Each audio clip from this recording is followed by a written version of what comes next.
आपका स्वागत है यूरेका पे। एनसीईआरटी सीरीज़ में हम लास्ट वीडियो में ब्रिटेन वुड कॉन्फ्रेंस और वर्ल्ड बैंक के बारे में समझ चुके हैं। आज हम इस वीडियो में आईएमएफ के बारे में देखेंगे। आईएमएफ इंटरनेशनल मॉनेटरी फंड एक अंतर्राष्ट्रीय वित्तीय संस्था है। इसकी स्थापना भी वर्ल्ड बैंक की तरह ब्रिटेन वुड कॉन्फ्रेंस के तहत हुई थी। इसका उद्देश्य विश्व की अर्थव्यवस्था को स्थिर रखना है, देशों को आर्थिक संकट से निकालना है और मुद्रा विनिमय व्यवस्था को स्थिर बनाना है। आईएमएफ के द्वारा किया जाने वाला कुछ महत्वपूर्ण कार्य को हम देखते हैं। आईएमएफ का जो महत्वपूर्ण कार्य है वो 3 प्रकार के हैं, जिसमें सर्वप्रथम है आर्थिक संकट में देशों को कर्ज देना, द्वितीय है ग्लोबल इकोनॉमी की निगरानी, तृतीय है टेक्निकल असिस्टेंस अन्य देशों को प्रोवाइड करना।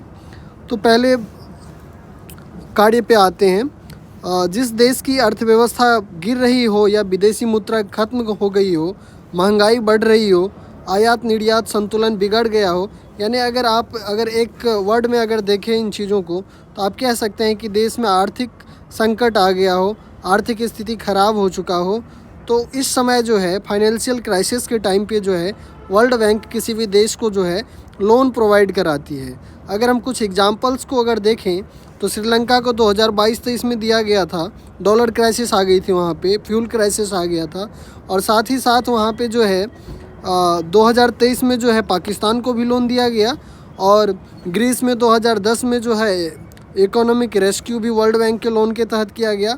और एक बहुत ही इम्पोर्टेंट है जिसे हम बार बार जिक्र करते हैं, 1991 में जो है भारत को भी शर्त अनुसार जो है आईएमएफ के द्वारा जो है लोन दिया गया था। कभी हम एक अलग सी वीडियो लेकर के आएंगे कि किस प्रकार से 1991 में जो है भारत में भी इकोनॉमिक कंडीशन ख़राब थी और आईएमएफ के द्वारा जो है सशर्त जो है लोन मिला था। इसके बाद में जाकर के इंडियन गवर्नमेंट को एलपीजी नामक रिफॉर्म करना पड़ा, लिबरलाइजेशन, प्राइवेटाइजेशन एंड ग्लोबलाइजेशन।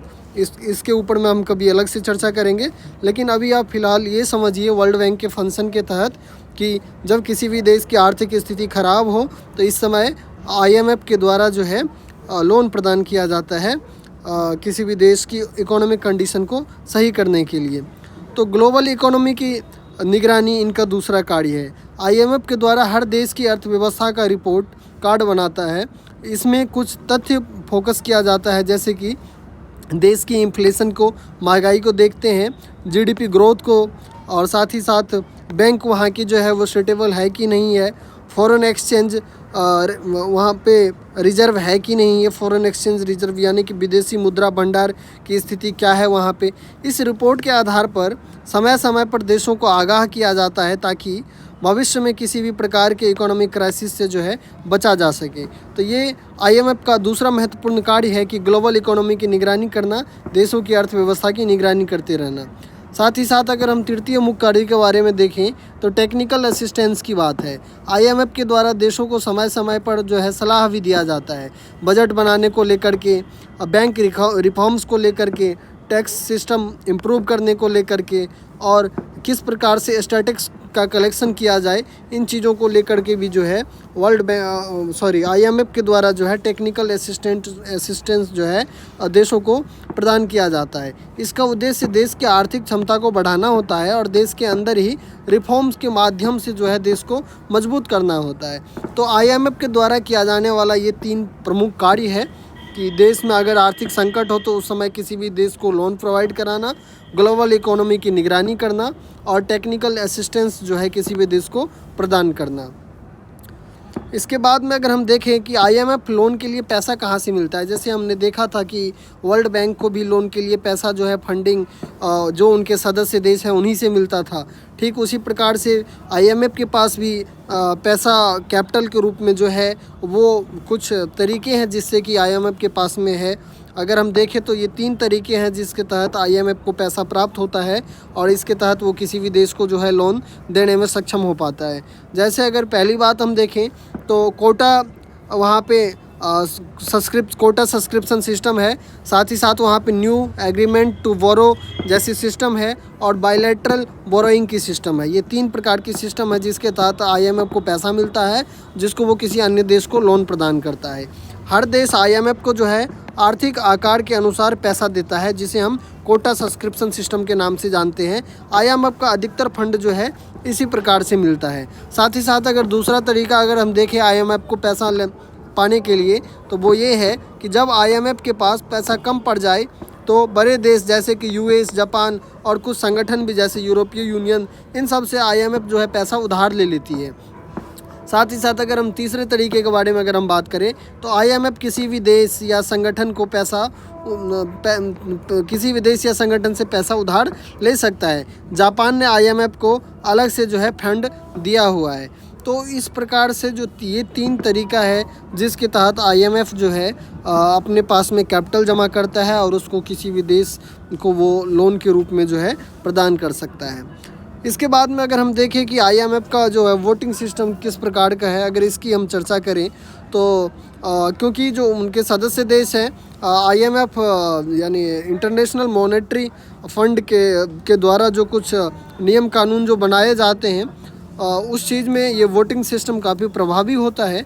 तो हम आईएमएफ की वोटिंग सिस्टम को देखते हैं कि हर देश की वोटिंग पावर उसके कोटा के आधार पर निर्भर करती है।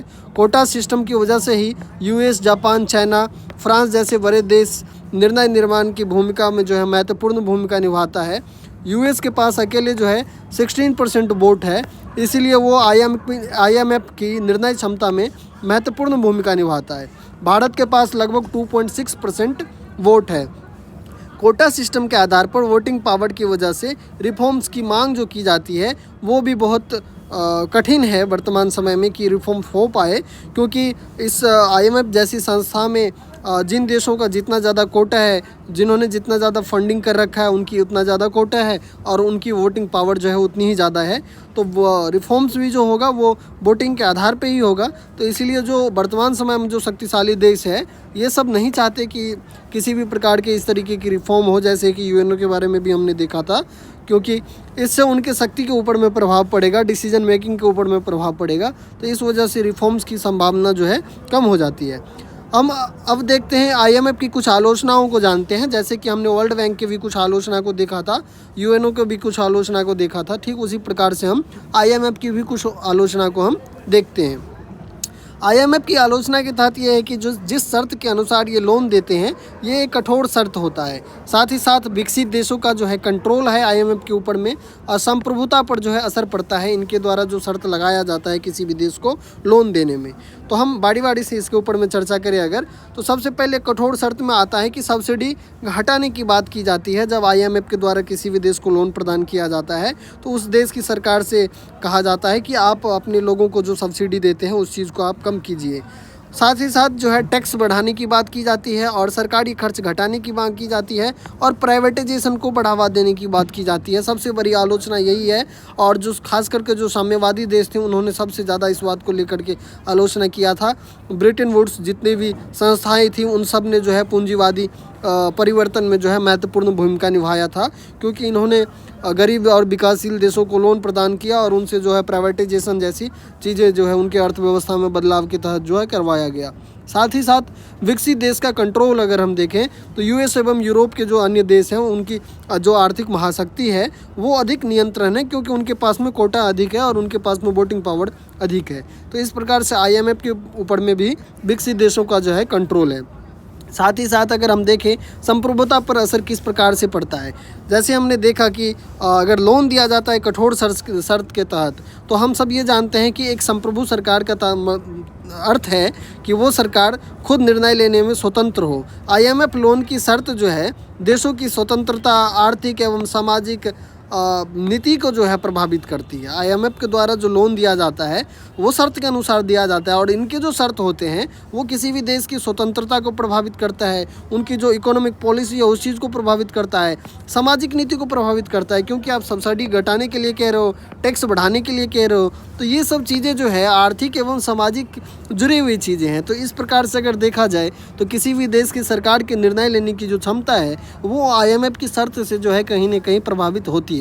तो इस वजह से जो है ये 3 सबसे महत्वपूर्ण आलोचना है आईएमएफ के बारे में कि ये कठोर शर्त लगाते हैं, विकसित देशों का कंट्रोल है इनके ऊपर में, और संप्रभुता पर जो है देशों के संप्रभुता पर जो है इनके शर्तों का जो है निगेटिव इफेक्ट पड़ता है। साथ ही साथ अगर हम समरी देखें तो IMF एक अंतर्राष्ट्रीय वित्तीय संस्थान है। जैसे वर्ल्ड बैंक था वैसे IMF भी है, जो विश्व अर्थव्यवस्था की स्थिरता, ऋण सहायता और आर्थिक निगरानी का कार्य करती है।